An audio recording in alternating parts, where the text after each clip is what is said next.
Welcome to the Ferris Network on television. We come on the air tonight with major breaking news around the world and here at home. Former President Donald Trump is in the pivotal state of Michigan tonight. See Sarah Huckabee Sanders there in Flint, Michigan. She is going to be moderating the town hall. It will be his first public appearance since the second attempted assassination attempt. He'll take the stage in any moment. As soon as he does, we'll listen in. One of the biggest topics tonight will be something that just broke in the past hour or so, the Middle East. Hezbollah, the Iranian-backed terrorist group, is now vowing retaliation for an attack that left 9 people dead and 3,000 more terrorists injured. The pagers carried by Hezbollah terrorists, yes, they carried pagers because they thought they were more secure. The pagers all blew up today at 3:30 local time. The Iranian-backed group issued pagers because they thought cell phones were traceable. Turns out the pagers came with what you might say an explosive punch that detonated. But we do start tonight in Flint, Michigan. Former President Donald Trump is doing better than people are telling you. Will he win? Who knows? But he can win, and he very, very well might win. Love him? Hate him? Those are the facts. What is undeniable also is that much of Donald Trump's future depends on him. Just look at the Real Clear Politics polling average, which shows Harris lags behind the past Democratic candidates at this point in the election. Nationally, she leads Trump by 2 percentage points. On this day in 2020, Biden led by 5.8, Clinton led by 1 in 2016. In Michigan, Harris leads by 0.7%. Biden at this point was up 4.8. Clinton led Michigan in 2016 by 5.2. She went on to lose. Clinton lost and Biden won by some of the narrowest margins in American history. And Donald Trump, as you can see, with a very enthusiastic crowd, is doing far better. So yes, Trump can win. But he isn't doing what he needs to do to win. As we pointed out last night with Bill O'Reilly, he is doing exactly the opposite of what he needs to do to win over and over and over again.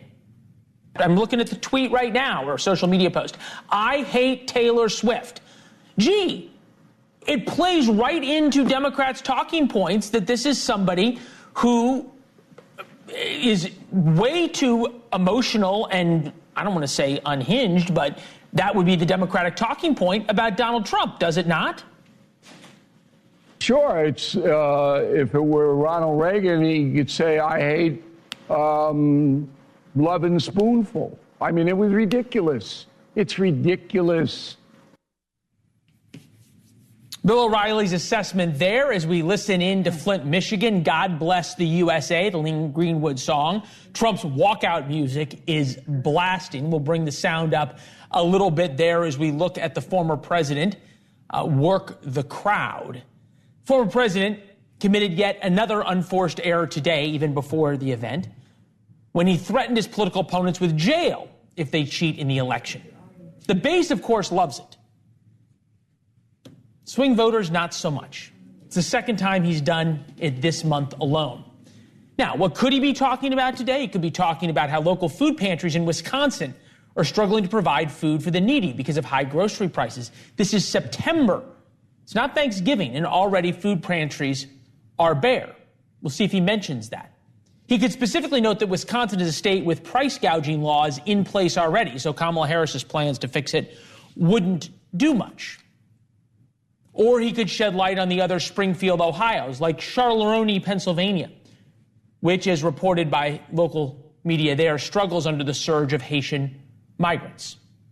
So we will wait and see whether Donald Trump, after now his second assassination attempt, and it is unthinkable to say those words. I was there when he spoke after his first assassination attempt. We'll see if he changes his message for tonight. Here's the former president.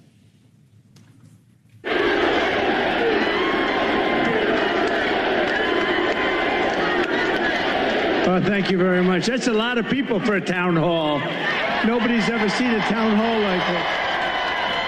You know, a town hall is supposed to have about 300 people. You have about 8,000 people here. And equally as important, you have about 8,000 people that are not here. They're walking away. But I think we have television outside, right? So they're watching from outside. Would anybody like to change places with them? I thought you were going to say that.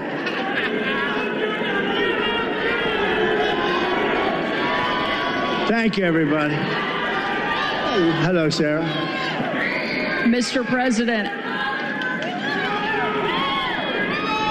nobody's ever seen anything like it. Well, it's been a great experience. It's a dangerous business, however, being president. It's a little bit dangerous. It's, they think race car driving is dangerous. No. They think bull riding, that's pretty scary, right? No. This is a dangerous business, so we have to keep it safe. Mr. President, I don't think there's a person, certainly in this room tonight, and probably anywhere in the country, that doesn't remember exactly where they were on July 13th, that Saturday, when a horrific thing happened, an attack not just on you, but what I see as an attack on our entire country. They have...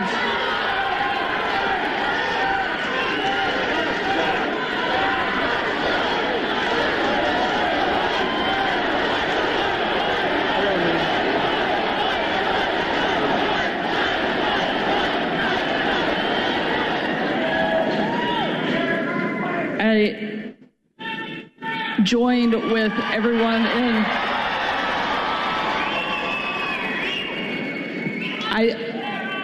We know that you were tough. We saw it every day on the campaign. We saw it when you were president. But I don't think anybody was prepared for what we saw that day. And now it's happened not once, but twice. You've literally taken a bullet for our country, and yet you keep fighting. You never give up. The reason that you're going to win in November is because America needs a fighter. And we've never needed a fighter more, and we've never had somebody more qualified to step in and lead our country than you. I'd love for you to tell us, why do you want to be president, and why do you continue fighting even after they keep attacking you every single day? So we ran. Thank you, everybody. A lot of love in this room. I love you. You love me. And you love Sarah.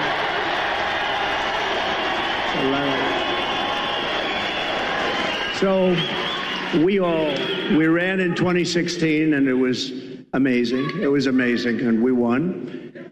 We then ran in 2020, and we did much better than 2016. People don't like to hear it, oh, he's a conspiracy theorist, We got millions and millions more votes. We did much better. It wasn't even a contest. I was telling one of the papers, they said, what was the difference?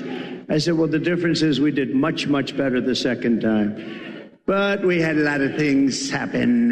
We know what those things are. So what difference? Because now in like 48 days or whatever it might be, we're going to do something that will be, I don't think it's going to shock the world, actually. I think the world is going to be maybe prepared already. In Europe, they want it to happen. Even though they would not prefer dealing with me in terms of the economics, they still want it to happen because the whole world is blowing up, and they know it's not going to blow up if I'm president here. But so we did great. And honestly, if I didn't do great, if we know what happened, and if that didn't happen, if I didn't do well in 2020, I wouldn't even think about doing this. But we did phenomenally well, and bad things happened, and we're not going to let it happen again. And now I'll tell you, so 2016, a lot of spirit. 2020, we had unbelievable spirit, and then we got let down because what happened should never be allowed to happen in this country again. But I have never seen the spirit like I've seen right now for this race. Never.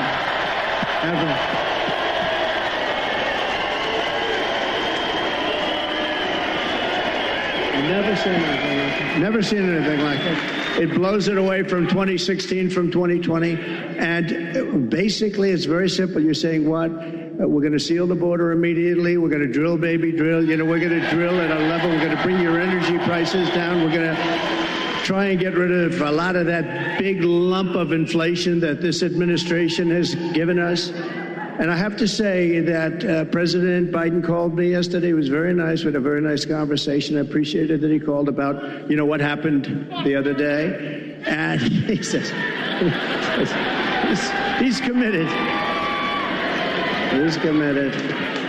No, but, and today, a little while ago, I got a very nice call from Kamala. No, it was very nice. It was very nice. It was very, very nice, and we appreciate that. But we have to take back our country. We have to win. We're going to win, and we're going to make America great again. That's all there is to it. Very simple, right?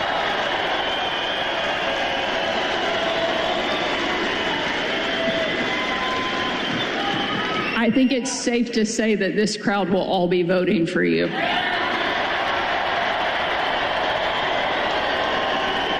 You know, when I think of this state, it's so sad. Years ago, I was given, thank you very much, but years ago, I was given an award as like Man of the Year or something from an area that nobody knew, and the press said, oh, it never happened. Well, then it did happen. They found out where it was, but it was like 15 years ago.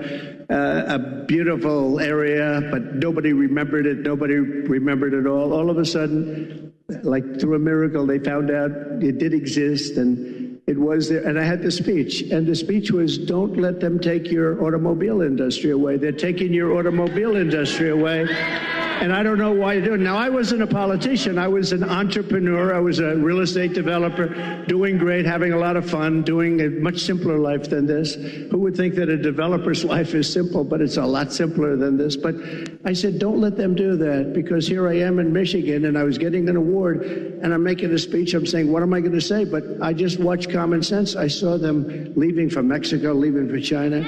Do you know that right now, and they weren't building them with me, they weren't building anything in Mexico having to do with cars with me, because I said, if you build it, we're going to put a 200%, you're not going to sell one car into this country. But right now, they're building some of the largest auto plants anywhere in the world ever built. I have a friend that does that for a living, very good at it. He's the best, I think. And he's actually a contributor, a supporter, but he builds the plants. And I say, you know, I'd like to go see a plant, a really great auto plant. You know, it's amazing technology, amazing what they do, really incredible, the amount of automobiles they can produce and the size of these things. I'd like to see a real modern plant, and he's the one that does them. And I said, so where would we go? I was hoping he'd say Detroit or someplace up here. But anywhere in this country, I'll take anywhere in this country, right? So will you, my greatest guy right over here. Stand up, will you, please? He's such a great guy. Oh, hi, everybody. We're going to bring him back. We're going to bring him back. We're not just going to keep, you know, you're losing your jobs, the whole thing, but just, so they're building. So I said, where would I go? And let's go take a look at a beauty. He said, well, we'll have to go to Mexico. I said, wait a minute, I'm not interested. No, I want to know here. He said, here we don't build top of the line. We build smaller plants. We build, there's just not that kind of a thing. And I said, isn't it sad? He feels that too. You know, he's a United States guy. But he said, if you want to see the big ones, you're going to have to go to Mexico. They're owned and built by China in Mexico. And there are a number of them going up right now. And they think they're going to make their cars there, and they're going to sell them across our line, and we're going to take them, and we're not going to charge them tax. We're going to charge them, I'm telling you right now, I'm putting a 200% tariff on, which means they're unsellable. Unsellable in the United States. And then you wonder why it gets shot at, right?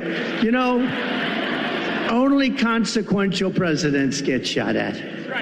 When I say something like that, you have countries saying, this guy, but what can you do? You have to do what you have to do, right? We have to be brave. Otherwise, we're not going to have a country left. So what's happening is they're building these massive auto plants, and they think they're going to make tens of thousands of automobiles and sell them in here. No tax, no nothing. It's not going to happen. when you put on tariffs are the greatest thing ever invented. You know, I took in $467 billion from China. Nobody else took in anything, and China's economy is not even doing that well. And Biden, you know, they have not been able, and Kamala, they have not been able to take those tariffs off because there's so much money. And frankly, if they did take them off, this country would be flooded with Chinese cars. You don't have the Chinese cars. We put a pretty good tariff on. It was going to be lifted at some point. Then we had COVID. We did a tremendous job in COVID. We gave you a stock market that was higher than just prior to COVID coming in. And we did a great job. We never got credit. We got credit for the best economy maybe ever. We got credit for having defeated ISIS and having rebuilt our military. We shouldn't have given, Sarah, we shouldn't have given $85 billion worth of equipment to the Taliban, to Afghanistan. In I think the most embarrassing moment in the history of our country. That whole thing was the most, when we were leaving with me. I was the one that got it down to the right number. We were going to keep the big air base, which is exactly 1 hour away from where China makes its nuclear weapons. Think of that, 1 hour away, and we gave it up. We just gave it up. One of the biggest, one of the most, we spent billions and billions of dollars many years ago. The runways can hold more weight than any runway ever built. Think of that. They're, I think, 19,000 feet long, which is, you know, 3 times what a normal runway would be. It's called Bagram. And we were going to keep that because of China, not because of Afghanistan, being 1 hour away from where they make their nuclear weapons. So that was a good one. We left, and the way we got out was so embarrassing. And because of that, first of all, 13 dead soldiers. I've gotten to know their families. They're incredible families, but they'll never be the same. Many badly injured, you know. Sarah, nobody ever talks about the soldiers that are badly injured. They talk about 13 dead, and we always have to say that, number one, and great families. But nobody ever mentions the fact that some of the soldiers were hurt so badly, the arms, the legs, the face, like obliteration. We left American citizens behind, and they're not too happy, I can imagine, but if they're living, and we also gave them $85 billion worth of the best military equipment, all beautiful, brand new, between the goggles and the planes and the armor-plated cars. We gave them armor-plated trucks and cars and vehicles and so much. And they're one of the largest sellers now today of military equipment in the world. They're selling this stuff. 777,000 rifles and guns. Think of that. How do you have that anyway? Who would put that? We have 71,000 trucks and cars. And again, many of them armor-plated. So what happened is when Russia looked at that, they said, we're going to invade. We're going to go into Ukraine. If that didn't happen, I don't think, and I guarantee you, if the election were a straight election, and we won that election, we should have won that election, everybody knew we won the election, they would have never attacked. Putin never would have attacked.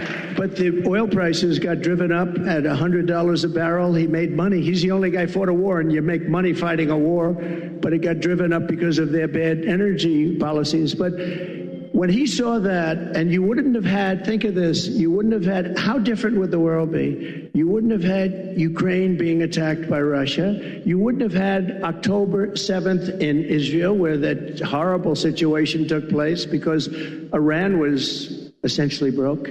They had very little money, and we would have made a great deal with them. All we want is we don't want them to have a nuclear weapon. Very simple. That's all we want. We don't want you to have a nuclear weapon. We would have made a good deal with Iran. They would have been happy. And I think they're going to end up being very unhappy, but it's very dangerous. They're very close to a nuclear weapon. And the other thing, you wouldn't have had inflation. You wouldn't have had inflation because inflation was driven up by their bad energy policy.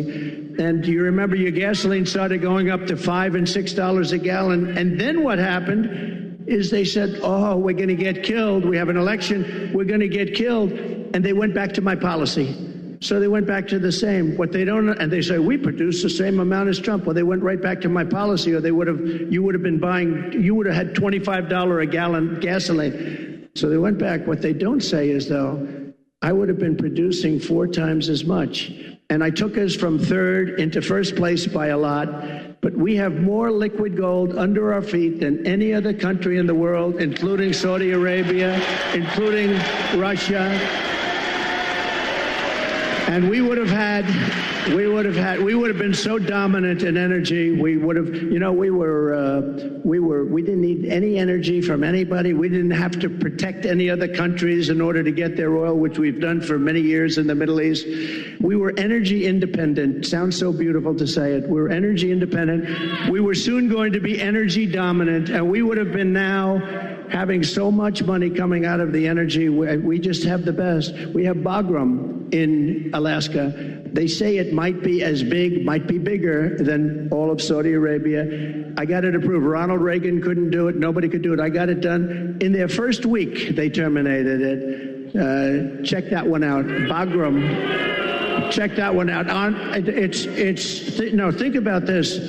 Between Bagram, you go to Anwar, you take a look at the kind of things that we've given up. We should have that air base. We should have that oil. We would have had a whole different country. But to give up Anwar, to give up the biggest air base, military air base in the world, and they left it in the dark of night with the lights on, and they did leave the dogs behind. There are a lot of people, they say, what about the dogs? They left the dogs behind. But we would have been a much different country right now. But we're going to get it back, and I promise you we're going to get it back with guys like this and people like that. And, Sarah, just one thing, because this is the world's longest answer to an otherwise simple question, but the difference is I give an answer that's productive as opposed to an answer that is not very productive, right? Like in the debate. But just to end this, we are going to, for Michigan, because we want to be a little bit Michigan-centric, you used to be the capital of the world in cars. Today, you're an afterthought in cars. And I don't know the head of your union. I've never met the gentleman, Sean. I've never met him. But what he's done to your union and what he's done by agreeing to allow this country to say we're going all electric, which at some point they're going to end up taking back that mandate because that mandate is insane. They want to go all electric basically by 2030. And for him, think of this, for him to do that, just real fast, you're right now at 25% of where you used to be and heading south because the electric cars are all going to be made in China and Mexico, but they're all going to be made basically in China. We are going to bring so many auto plants into our country. You're going to be as big or bigger than you were 50 years ago because they won't be able, if they're not willing to build a plant, we don't want their product. And that's enough. That's all I wanted.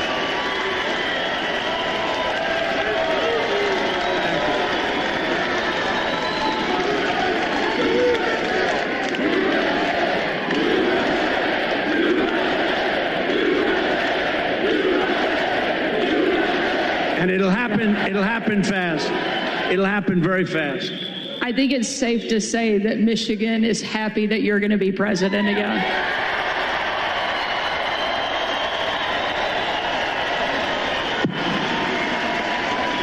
And Mr. President, we don't mind that you give long answers because you actually have something to say, because you actually got something done when you were president. You know, it's a very interesting, because she said, I don't think I've ever said this before. So we do these rallies, they're massive rallies. Everybody stays till the end, by the way. You know, when she said that, well, your rallies, people leave. Honestly, nobody does. And if I saw them leaving, I'd say, and ladies and gentlemen, make America great again, and I'd get the hell out, okay? Because I don't want people leaving. But I do have to say, so I give these long, sometimes very complex sentences and paragraphs, but they all come together. I do it a lot. I do it with Raising Cain, that story. I do it with the story on the catapults, on the aircraft carriers. I do it with a lot of different stories.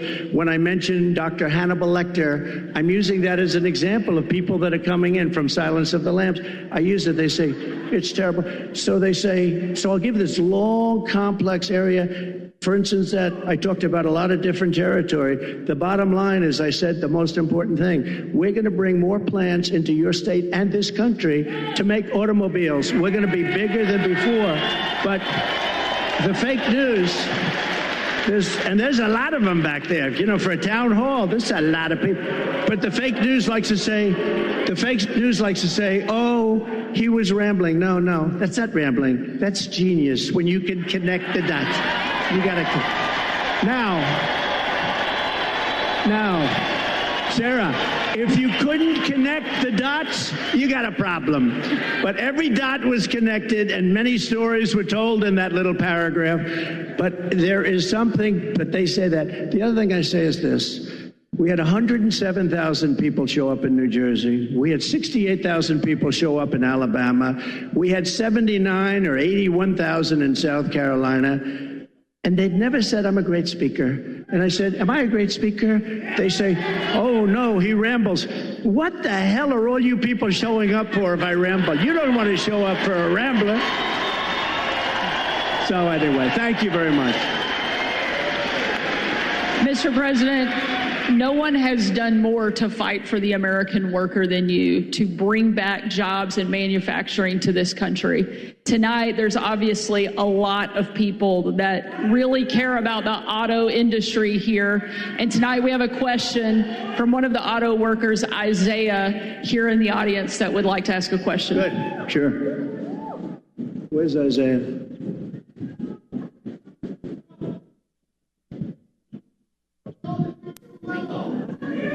Thank you. Thank you very much. Thank you. We'll build a brand new beast. We're going to build a beast right here. Thank you. Thank you very much. Thank you. Thank you. Yes, sir. Thank you, Mr. President, for having us here tonight. I just want to let you know that I've attended one of your rallies. I did not leave early, and I did not fall asleep. Just want to let you know that, sir. I did not do it. I did not do it. I didn't see anybody else doing it either, sir. My name is Isaiah. I'm a third-generation UAW worker, working hard to build trucks here in America. Yes. Get ready. You're going to be doing plenty of it. Thank you, sir. Thank you, sir. I work for Ford, and you actually came and visited the plant that I work at. That's right. You did. And my question to you, sir, is what do you see as the major threats to the future of Michigan manufacturing auto working jobs, and what will you do to eliminate those threats, sir? Okay, so I'll get into another little bit of a long answer, because when you say major threat, to me we have one really major threat that's called nuclear weapons. We have other countries that are hostile to us. They don't have to be hostile to us. I always say if you have a smart president, you'll never have a problem with China, Russia, or any of them, okay? I got along great with Putin. I got along great with President Xi. I got along great with Kim Jong-un of North Korea. Everybody said, oh, you can't get along with him. He liked me. I got along great with him, and he has a lot of nuclear force. But you essentially have 5 countries, and you're going to have more. Whether you like it or not, you're going to have more. It's the single biggest threat to the world. Not only Michigan, to the world. And you're not going to care so much about making cars if that stuff starts happening. And we have people that are not good at negotiation. The war should have never happened. President Biden, I want to be nice. He was so nice to me yesterday, but you know, in one way, I sort of wish the call wasn't made, because I do feel he's so nice. I'm so sorry about what happened and all that, but I have to lay it out. We have very important, and the same with Kamala today. She could not have been nicer. But the fact is, we have to have people that are respected by the opponent, by the other side, by other countries that have this. Even Pakistan has nuclear weapons. We have countries, India has a lot of nuclear force. We have countries that have tremendous nuclear power. And when I hear these people talking about global warming, that's the global warming you have to worry about. Not that the ocean's going to rise in 400 years, 1/8 of an inch, and you'll have more seafront property, right, if that happens. I said, is that good or bad? I said, isn't that a good thing? If I have a little property on the ocean, I have a little bit more property. I have a little bit more ocean. But the fact is that it's a tremendous problem. And we are closer to World War III today than we've ever been. And the difference is, and I say this a lot, this isn't army tanks going back and forth and shooting at each other. This is obliteration. The power of these weapons, and I'm the one that revived it, and I hated to do it, but, you know, we had stuff that was 48 years old. They didn't even know if it worked. We have incredible stuff. So does Russia. China has much less, but they're going to catch up over 4 or 5 years. It's the single biggest threat by far to civilization, and nobody talks about it. They talk about global warming. Used to be, remember? Used to be global warming. You know, they changed the name. You know why? Because the planet's getting cooler now. So now what they call it is climate change, because that covers everything. See, climate change, if it gets hot, cooled, you know, these people, I don't know if they're for real, but if they're not, they're covered by the words climate change. If it gets cooler, that's good. If it gets hotter, that's good. Global warming wasn't working so well. But the single biggest threat, okay, now let's assume we have a really smart president, and that's not going to be a threat because we have a lot of power. Doing business with China is a good thing, but you have to have a fair deal. Doing business with Russia, they have so much in terms of minerals and things. The size of their land mass is like 4 times bigger than the United States. The minerals and things they have, we can do great business. And you keep everybody happy. You can solve that problem. But let's talk about the local problem. The local problem is that you have countries stealing your business.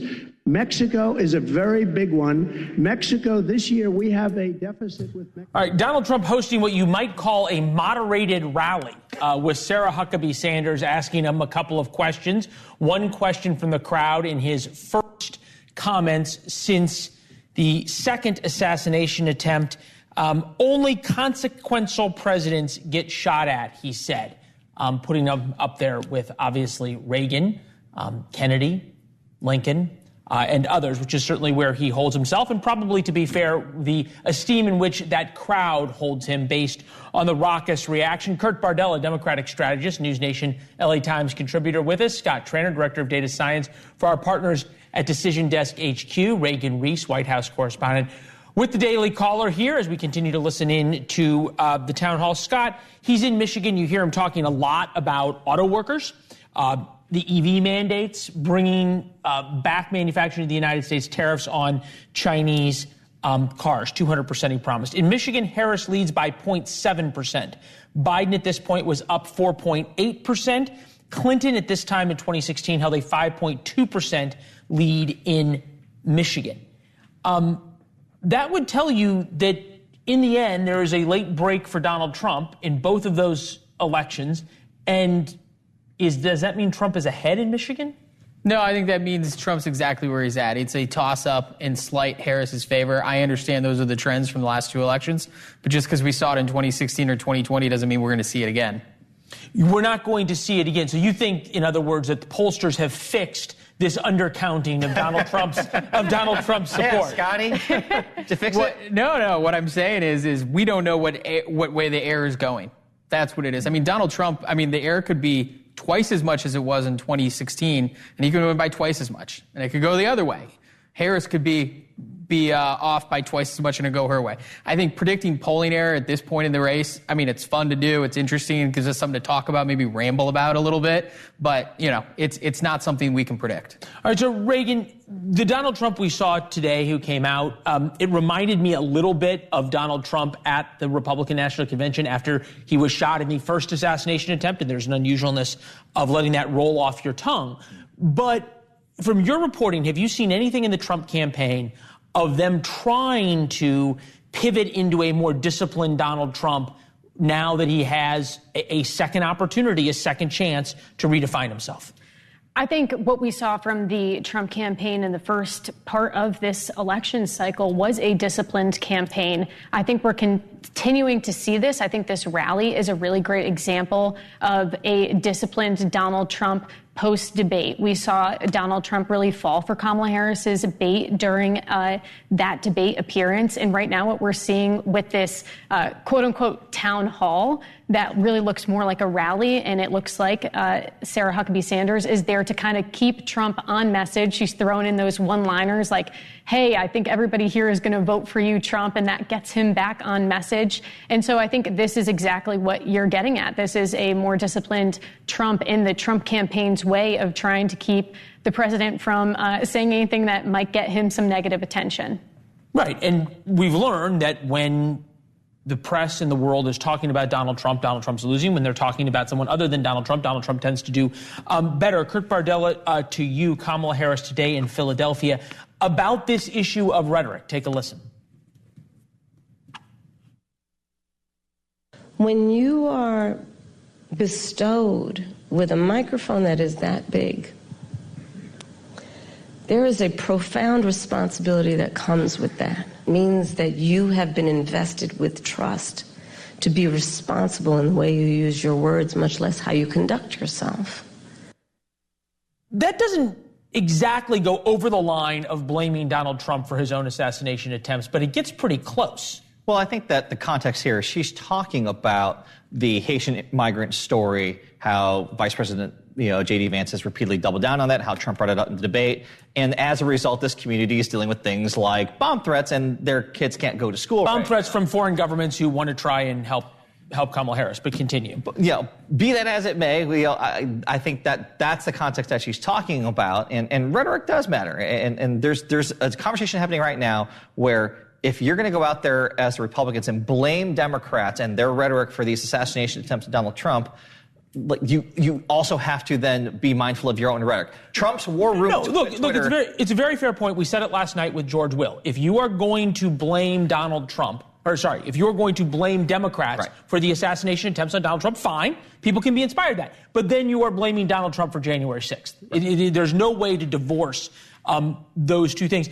Scott, to this point, for independent voters or for undecided voters, this very small sliver, you keep telling me it's going to be 10,000 people in these places. Does the rhetoric matter? No. And here's what I point out. A week ago today, we had a debate, highly watched debate. This is what first time both these candidates are. A week later, what are we talking about? We're talking about a second assassination attempt, and we're talking about a town in Ohio, what they do or don't do with their pets and with immigrants. Those are not the top two issues. You and I have been talking about for a couple of years. Top two issues are the economy and the border, and then secondarily, sometimes, depending on when it is, foreign affairs. None of those three issues a week after the debate. That's what independent voters are frustrated about, and that's why you get the majority of Americans say, what are we doing here? Mm-hmm. Give me someone I can support. All right. And look, people keep saying over and over and over again, they want another option, right? We realized how unhappy America was with the Biden-Trump option. Kamala Harris came in. She is doing better. And now Kamala Harris and team want to run against Donald Trump as the incumbent. Here's Glenn Walz, the wife of Tim Walz, the Democratic VP nominee, on the stump. Turn the page, right? Turn the page. And you know what else that looks like? Bye-bye. Bye-bye, Donald Trump. We are turning the page. How worried are Republicans, but specifically the Trump campaign, that Kamala Harris has figured out how to define Donald Trump as the incumbent? Well, I can tell you that the Trump campaign definitely wanted to be running against President Biden, and that there was caution against making President Biden's age out to be too big of an issue that he drops out of the race, or that you walk that fine line of now people feel sympathetic for the guy and start looking at him as grandpa and start feeling bad for grandpa. But of course, this has resulted in President Joe Biden being out of the race. And now the Trump campaign is struggling, still believe to define Kamala Harris. We saw that in that debate performance where President Trump really just had to run the same playbook that he ran against Joe Biden. Sit back, be quiet, and let Kamala Harris try to answer the questions that she's yet to answer. And so I think, we are seeing still that struggle. And you see it right here. You see it right here. As I listened to Donald Trump for a good 20 minutes that we took, I didn't hear a lot about Kamala Harris. Right. I heard very little in the conversation, if at all. It was interesting. To be fair, Sarah Huckabee Sanders did ask Donald Trump a couple of questions. And we proved that there could be a softer ball interview than what Kamala Harris got at the National Association of Black Journalists today. So it is possible to have a softer ball interview, but it was hard. We're going to look at the fairness of that interview next, what Kamala Harris got asked, what Donald Trump got asked by the same group. Also, 2,800 Hezbollah terrorists got blown up today by their exploding pagers. It's out of a spy novel, but it is deadly serious. How Israel pulled off one of the most dramatic spy operations in history.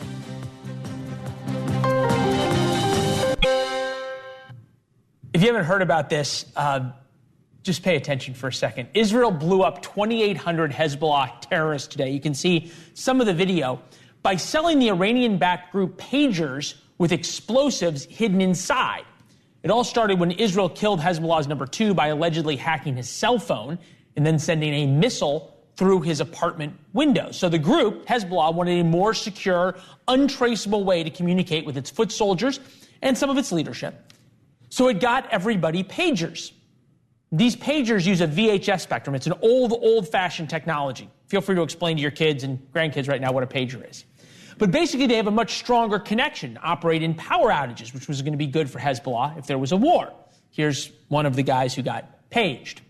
But not many folks still sell pagers, and the Israelis were only too happy to oblige. With us now, Tracy Walder, NewsNation national security contributor, former staff operations officer for the CIA, also with the FBI.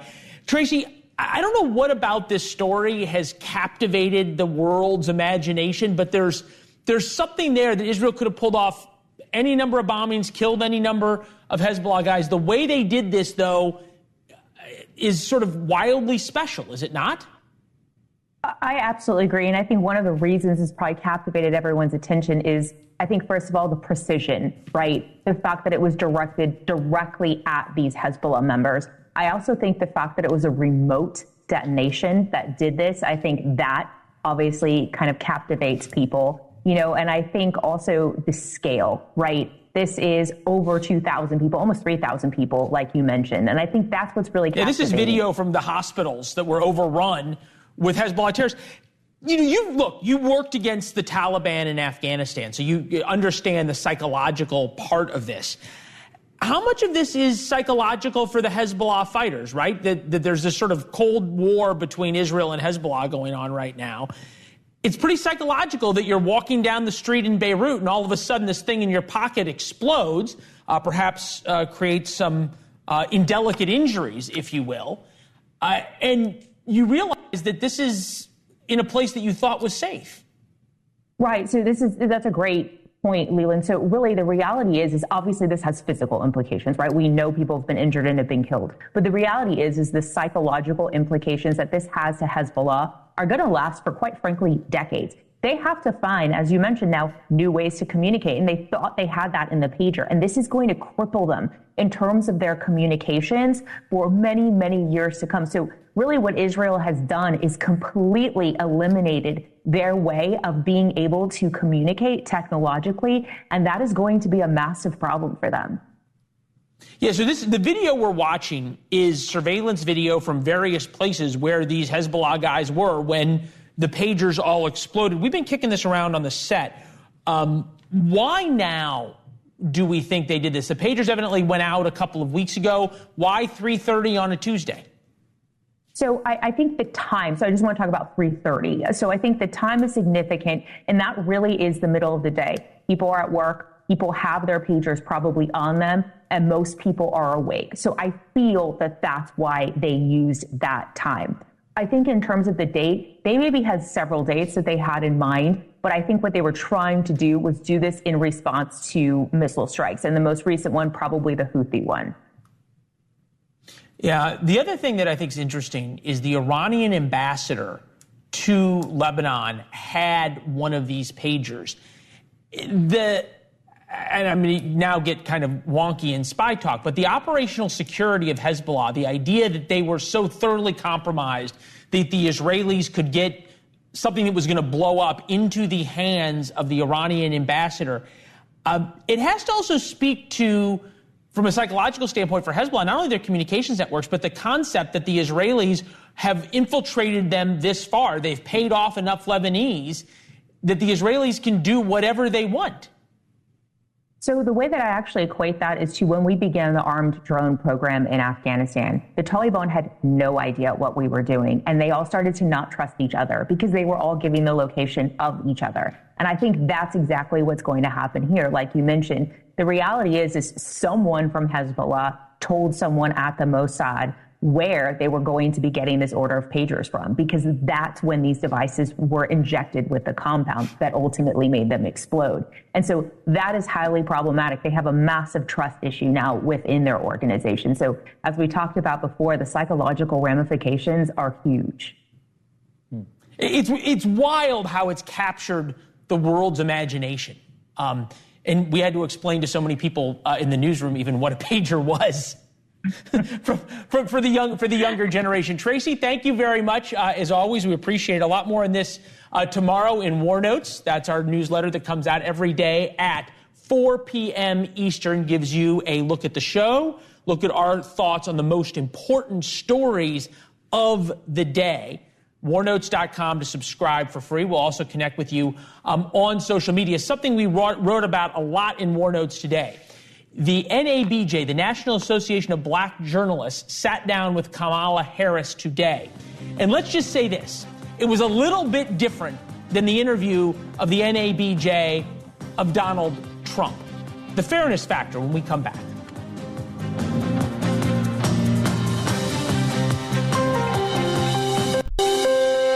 Live pictures of Donald Trump's town hall in Flint, Michigan. Sufficing to say, town hall, Sarah Huckabee Sanders was hosting, didn't exactly ask any real tough questions, at least so far. Sarah Huckabee Sanders is not a journalist. The National Association of Black Journalists is a group of journalists. You might remember they sat down with Donald Trump. He attended their convention in Chicago a couple of months ago. There was a lot of scuttlebutt when Kamala Harris didn't show up. She said she would do a make good. She came to an NABJ symposium today for an interview. We're going to play the three questions, the first three questions to Donald Trump, then the first three questions to Kamala Harris back to back. Take a listen. You've attacked black journalists, calling them a loser, saying the questions that they ask are, quote, stupid and racist. Why should black voters trust you after you have used language like that? Some of your own supporters, including Republicans on Capitol Hill, have labeled Vice President Kamala Harris, who is the first black and Asian American woman to serve as vice president and be on a major party ticket, as a DEI hire. Is that acceptable language to you? And will you tell those Republicans and those supporters to stop it? Or do you believe that Vice President Kamala Harris is only on the ticket because she is a black woman? Well, everybody that's on the Democratic side is whether or not voters are better off now than they were 4 years ago.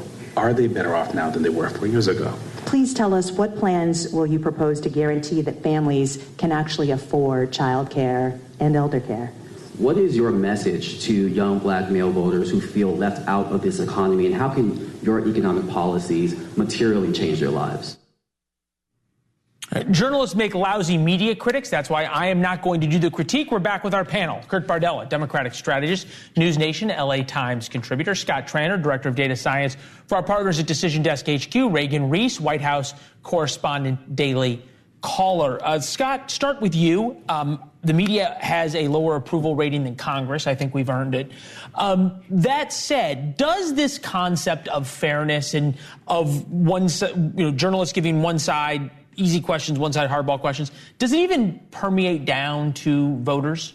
Yeah, look, there's Pew and Gallup studies done every year, trust in media, and the only thing that's consistent between the two of them is that over the last 30 years, trust in media has gone down. Now, that's a bipartisan issue. Both Republicans and Democrats both have less trust in media, and it is polarized by which side of the spectrum you're on, but it's pretty consistent across the board.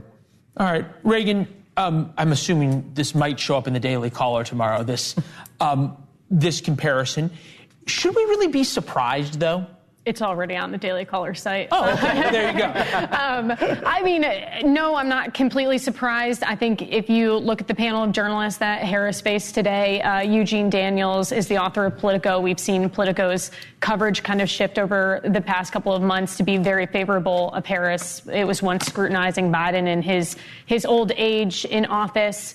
I will say that I thought that question from Eugene was a great question because at the debate, Kamala Harris skirted around that question. This is now the second time that she's been asked. Are voters better off today than they were 4 years ago? And she hasn't really given an answer.